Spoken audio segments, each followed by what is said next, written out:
কর্মস্থলে অনুপস্থিত থেকেও Sylhet MAG Osmani medical college হাসপাতালের ১৬ নার্সের সরকারি বেতন ভাতা উত্তোলনের ঘটনায় অভিযানে নেমেছে দুর্নীতি দমন কমিশন।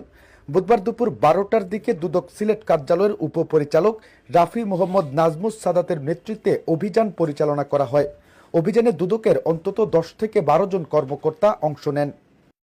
এখানে যে অভিযোগটা প্রেক্ষিতে কাজ করছি আজকে সেটা হলো যে প্রায় ১৬ জন নার্স যারা বিভিন্ন সময় অনুপস্থিত থেকেও বেতন নিয়েছেন আর কি। এটা প্রায় ২০ লক্ষ টাকার মতো আমরা এখন পর্যন্ত পেয়েছি। কোনো নার্স দেখা গিয়েছে যে প্রায় ২ বছরও এইভাবে সুযোগ পেয়েছেন আর কি। অধিকাংশ ক্ষেত্রেই তাদের ছুটি নেওয়ার কোনো অনুমতি ছিল না। কাগজপত্র দেখলাম, দেখা যাচ্ছে যে অনুমতি ছাড়াই অনুপস্থিত থেকেও তারা বেতন সাবমিট করেছেন অনলাইনে। এর আগে দায়িত্ব পালন ছাড়াই হাসপাতালটির ১৬ নার্সিং কর্মকর্তা সরকারি বেতন ভাতা উত্তোলনের বিষয়টি নজরে আসে নার্সিং ও মিডওয়াইফারি অধিদপ্তরের। সম্প্রতি এ বিষয়ে নোটিশ জারি করে বেতন ভাতা ফিরিয়ে দিতে বলা হয়। নার্সদের এমন অনিয়ম ও অর্থ আত্মসাতের ঘটনার কারণেই দুদকের এই অভিযান। আমরা এখন পর্যন্ত যেগুলো কাগজ পেয়েছি তাতে অনুপস্থিত ছিলেন, সেটাও যারা দায়িত্বশীল ছিলেন, নার্স সুপারভাইজার যারা ছিলেন তারা এটা রিপোর্ট করেছেন।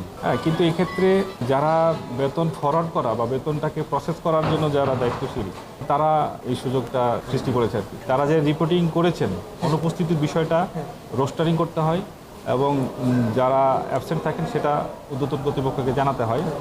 তারা তাদের দায়িত্বটা পালন করেছেন বলেই আমাদের কাছে মনে হচ্ছে। দুদকের একটি টিম প্রথমে হাসপাতালের পরিচালক ব্রিগেডিয়ার জেনারেল ডাক্তার ওমর রাশেদ মনিরের সঙ্গে সাক্ষাৎ করেন। এরপর তারা হাসপাতালের নার্সিং সুপারিনটেন্ডেন্ট মুসাম্মত রিনানা বেগম ও সহকারী পরিচালক অর্থ ডাক্তার মাহবুবুল আলমকে জিজ্ঞাসাবাদ করেন। অবৈধভাবে বেতন ভাতা উত্তোলনকারী নার্সদের একজন ওই কর্মকর্তার স্ত্রী বলে জানা যায়।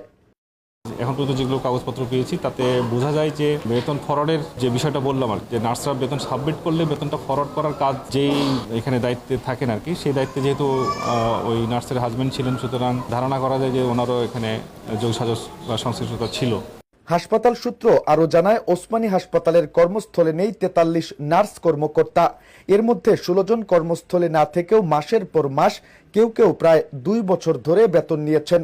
সম্প্রতি বিষয়টি ধরা পড়ায় ৮ জানুয়ারি নার্সিং ও মিডওয়াইফারি অধিদপ্তর থেকে একটি নোটিশ জারি করা হয়।